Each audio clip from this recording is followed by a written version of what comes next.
National Security Council estimates that 1.6 million people die a year as a result of texting and driving.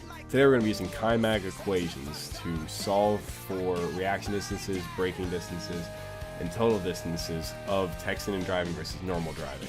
This will be a really good way to reinforce how much of a difference it makes in reaction time based on what you're doing while you're driving the car. It's really important to understand the physics of it and how you need to know the deceleration, the reaction time, and how much a single number in the Chi-Mag equation can really affect the distances. Okay, so we're solving for total distance. We have an initial speed of 10 miles per hour and a normal reaction time of 1.5 seconds.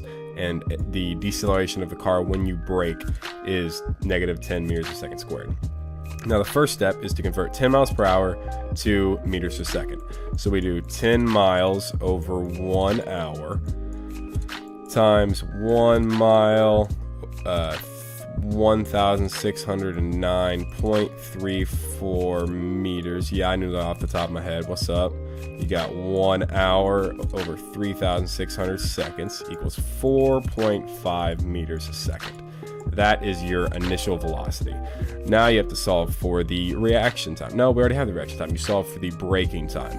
Braking time, we use the equation velocity final equals velocity initial plus acceleration times time. You can rearrange this to solve for time, and you have velocity final minus velocity initial over acceleration.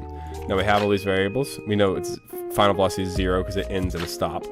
Velocity initial is 4.5 meters per second. We can solve for that, and acceleration is given to us at negative 10 meters per second squared.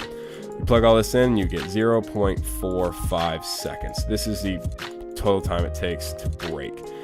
To solve for the total time is simple. It's just reaction time plus the braking time. So you do 1.5 seconds plus 0.45 seconds, giving you 1.95 seconds. That is the total time. Now we need to solve for the reaction distance. Reaction distance is incredibly simple. It's just the initial velocity times the reaction time.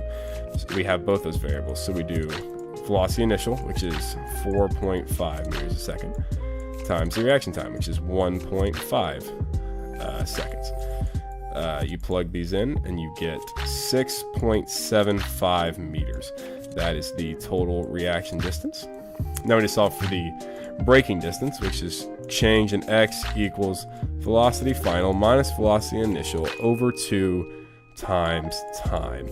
Now we have all these variables, so we plug them in. Velocity final is 0 minus velocity initial, which is 4.5 meters a second, over 2 times the time of the braking, which is 0.45 seconds.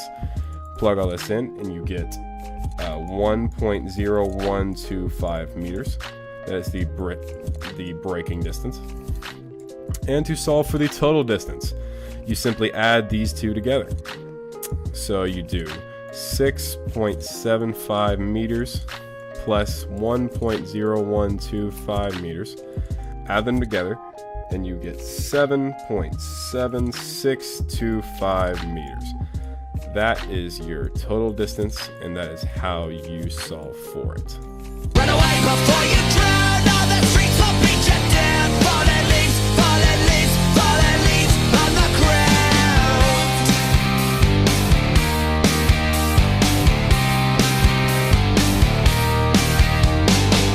When it gets dark.